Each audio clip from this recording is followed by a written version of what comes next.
I don't know. I mean, we'll see. It just depends. I mean, obviously, if you have to have something, otherwise, I mean, I'll speak for myself. I have to have something, otherwise, I don't. I'm probably in the wrong profession. So I'll be definitely excited come Sunday, but Wednesday just kind of going through the week of preparation. His eyes were kind of giving bewildered. We are joined by our Steelers reporter, Brooke Pryor, who's on the scene for us there in Pittsburgh. We just heard a little bit from Aaron Rodgers, but Brookie, what else did Aaron Rodgers and the Steelers say today about their approach when they faced the Jets? Well, it was what Aaron Rodgers didn't say that I found particularly notable, and that's that he never said the word Jets. He never said Aaron Glenn. It was a little bit of the Voldemort treatment. We're not going to give power to the name by saying it. And I think that that's because Aaron Rodgers is really trying to downplay the significance of going back to MetLife to play the Jets. He was asked if this was just business as usual, if there was more to this game, and he said, it's week one. He was asked, hey, what are your emotions going to be walking into the tunnel onto the field at MetLife? And he said, I'd be excited because it's week one. And that's really been this team's entire approach. They are not giving the Jets any bulletin board material.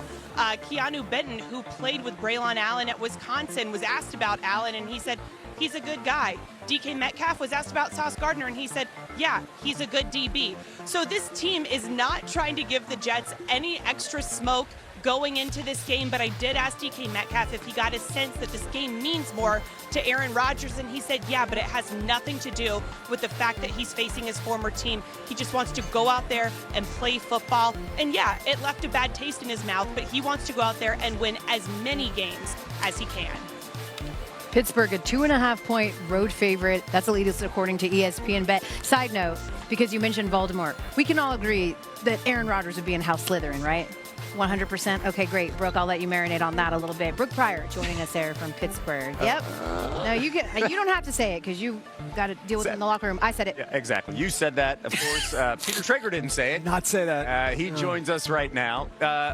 I do want to get your thoughts here because, again, Aaron Glenn may be new, yep. But Quinnen Williams is there. Sauce Gardner's there. They faced Aaron Rodgers in practice.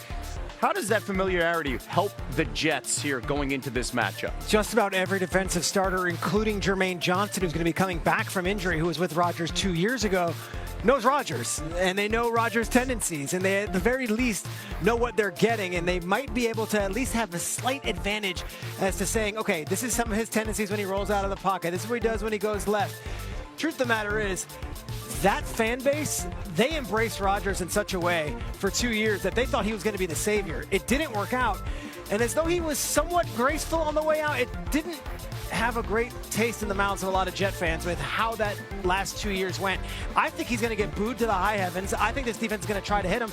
And if you listen to Aaron Glenn, everything they talk about is discipline, toughness, and aggressive nature on defense. I think Rodgers is going to get knocked around quite a bit on Sunday, and I think they're going to boo the snot out of him in that building. Yeah, I would put some money on that as well. But you mentioned Aaron Rodgers, right? I think a big part of wanting to have something to prove. The Jets only won 5 games with him as the full-time starter last season. Schrags, stay right there. We've got much more with you. Let's go to Aaron Rodgers' first team, the team that drafted him, the Packers. They're feeling really good. Of course, all the conversation.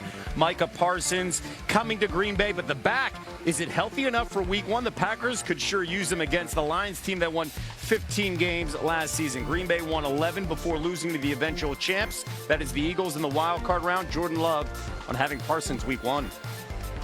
Oh, this was a big jolt. I think everybody was excited just because we know what type of player he is. We played against him a couple years ago in the playoffs, so we know exactly who he is and what he's capable of out there on the field. So I think, you look at our defense, what we got already with RG and put Micah on the other side of that, I think some exciting things can happen.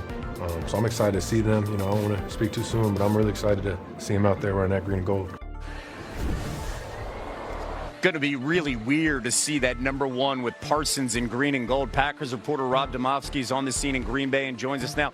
What are the Packers envisioning here on Parsons' debut, especially with all the back conversation and the lack of reps? Jordan Love shared exactly what his vision for Micah Parsons' debut is here Sunday against the Lions. He told us today that he wants to see Micah Parsons and the defense introduced with the starters. He wants Parsons to come out of the tunnel last. The crowd goes wild. The defense takes the field first. It's a 3-and-out, and that Micah Parsons ends that series with a sack. If it sounds like Jordan Love is excited, well, you heard him say it's a jolt. It's a big jolt, he said. Packers left tackle Rasheed Walker, he played with Parsons at Penn State, and he said the arrival of Micah Parsons wants to make me do my job even better.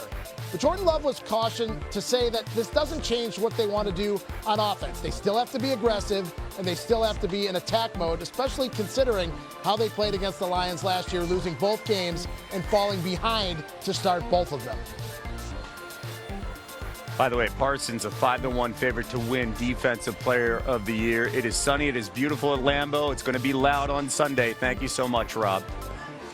As promised, Shregs is still here. I'm going to show my age a little bit. I feel like this matchup is a little bit like a Rodney Dangerfield game because, right? Because the Packers have dominated the conversation, and you understand that. No one is talking about the Lions. They can't get no respect. Thank you. We're the same age. I love we're the same demo. What are you looking for from the Detroit side of this matchup? Well, there isn't much respect. If you ask anybody, it sounds like it's a Vikings and a Packers two-horse race. Meanwhile, the Lions were the #1 seed in the NFC last year. I'm fascinated to see the offense. Ben Johnson is an offensive genius. He left. So did the offensive coordinator and the quarterback coach. So now you have John Morton as the offensive coordinator, a longtime NFL coach who's coming in with an offense that was as high-powered and as innovative as you could imagine. But it's not just the offense, the defense too. Aaron Glenn is one of the best defensive coordinators in all of football. He leaves as well. They also have 3 different offensive linemen that are going to be starting in that front 5. A lot of turnover. They call it the brain drain. When a good team gets the coaching brains sucked out of them. That's what happened with the Detroit Lions, and yet Dan Campbell, to a man, has told everyone he feels as good about this team this year as he had with any of the squads he's coached thus far. And you don't get that chance to kind of figure things out. Boom, you got a division opponent, and you're on the road. You got to figure it out on Sunday. Triggs ain't going to go anywhere. He's going to join us all hour here on SportsCenter for much more on Week 1. Tony and Mike, PTI bonus topic. All right, Wilbon, what's the most interesting Week 1 game in the NFL? The most? Tony, there's a lot of games starting Thursday night. I mean, you start right off the bat Thursday night with Dallas at Philly. I mean, you got the champs involved. You got Dallas coming off all this controversy. And then on Friday night from Brazil, in their effort to be more like the NBA and soccer, the NFL's going to Brazil where they put Kansas City against the Chargers. I like that. The Giants at the Commanders. I think the Commanders are being set up for just to be knocked back a little bit. Everybody praising and slurping them. Lions at Packers. That, for a kid of the Midwest, is a big game. Ravens, Bills, and then Vikings, Bears, speaking about as a kid from the Midwest. Now, our division, with those 4 teams playing each other, that's even better than the NFC East. So those are the games I care about. All right, so we're going to agree on what I'm going to say now. This is as good an opening weekend as they have ever had, and as good an opening weekend as college football just had, where they held your interest for 4 days in college football, and they're going to be able to do the same thing in the NFL. I'm a little bit surprised, given your feelings about Aaron Rodgers, that